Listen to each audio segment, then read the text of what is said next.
শুভ সকাল বন্ধুরা, আবার একটা নতুন দিনের শুভেচ্ছা সবাইকে। খুব ভালো থেকো, সুস্থ থেকো।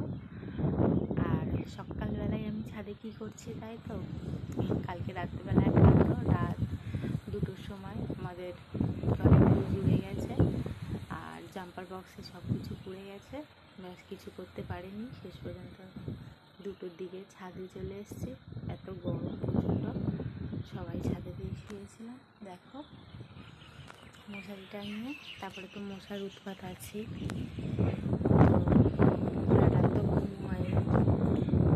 ঘুম হয় বাইরে শুলে, তারপর 4টে না বাজতে, যদিও বা একটু ঘুমিয়েছি, 4টে বাজতে না বাজতেই ছাগল, মুরগি, পাখি সবাই ডাকাডাকি শুরু করে দিয়েছে, ওঠো সকাল হয়েছে, ওঠো। আমার আলো লাগলো চোখে, আলো ফুটে গেছে। তো এখন বাজে ঠিক 5:30টার মতো, উঠে পড়েছি। কাজ তো সারতে হবে, তাই না?